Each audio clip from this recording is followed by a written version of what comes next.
He slid the prenup across the table like it was a death sentence. "Sign it," he said, lips curling into a smirk that dripped with contempt. "I won't let a poor man like you steal my daughter's money." 4 days before my wedding, 4 days before the life I thought I wanted. I stared at the thick packet of paper, my fiancée, my bride-to-be, sitting silent beside him. She didn't defend me, didn't even meet my eyes. Her hands were folded neatly in her lap like a well-trained child. That silence told me everything. This wasn't protection, this was a setup. Backstory. I met Emily 5 years earlier, when I was stupid enough to believe in love stripped of calculation. She was radiant, magnetic, the kind of woman who filled every room. I thought she saw me, not my watch, not my car, not the suit I wore that day.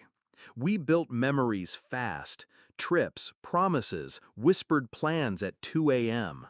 I thought it was real. I thought she chose me, not what I could become.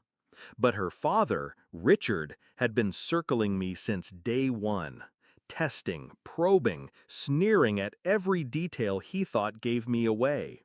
He believed I was a nobody, a paycheck-to-paycheck dreamer lucky to be in his orbit.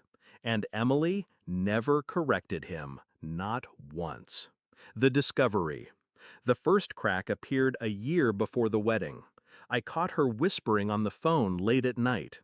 I heard words that didn't fit the woman I thought I knew. "He doesn't even know, Dad. Trust me, it's handled." Handled. Me. That night while she slept, I opened her laptop. Password, her birthday. Pathetic. Emails between her and Richard painted the picture clearly.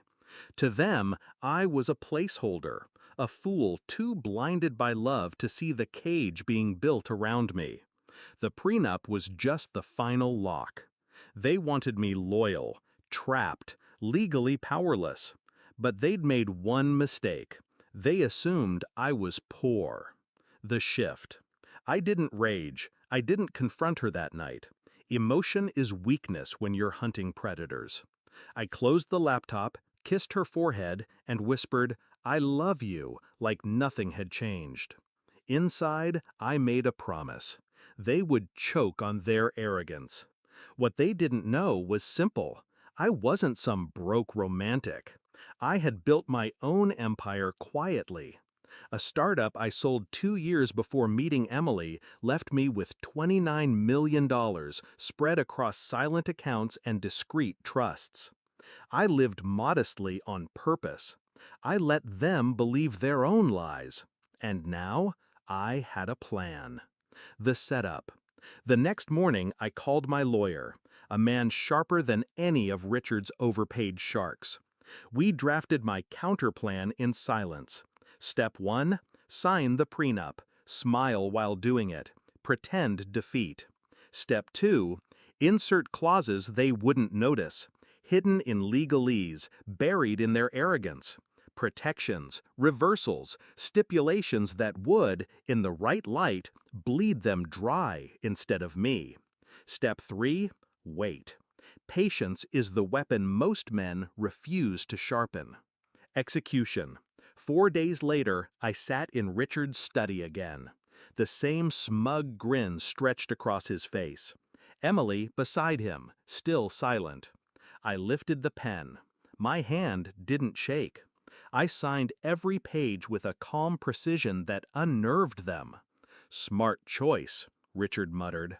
He thought he'd won. But winning isn't declared in whispers. It's declared when the knife twists. The wedding. The ceremony was lavish, paid for by Richard, orchestrated like a corporate merger, not a marriage. I played the part, kissed the bride, smiled for the cameras, and all the while, the inked clauses sat waiting in that contract like dormant landmines. The turn. The shift came months later. The marriage wasn't love, it was theater. Emily played the doting wife, but her eyes were elsewhere. Richard still treated me like an unwelcome tenant in his kingdom. And then Emily slipped. careless. I found messages to another man, a man she called Escape. I didn't need rage, I needed timing. Divorce proceedings began. Richard pushed her forward, confident their prenup had me cornered, that I'd walk away empty-handed, humiliated. Courtroom, paperwork, theatrics, and then the bomb detonated. My lawyer slid forward our version of the prenup, the version Richard hadn't cared to read carefully enough. The clauses they thought were harmless were, in fact, weapons. Assets weren't locked to Emily.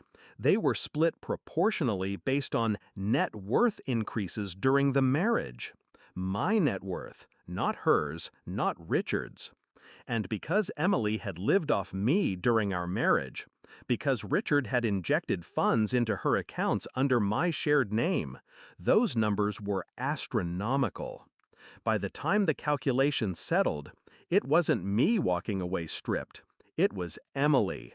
It was Richard.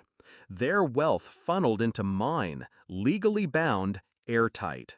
Richard's smirk evaporated in real time. Emily's face crumbled like glass. The confrontation. After the ruling, Richard stormed across the courtroom. His voice cracked like a whip.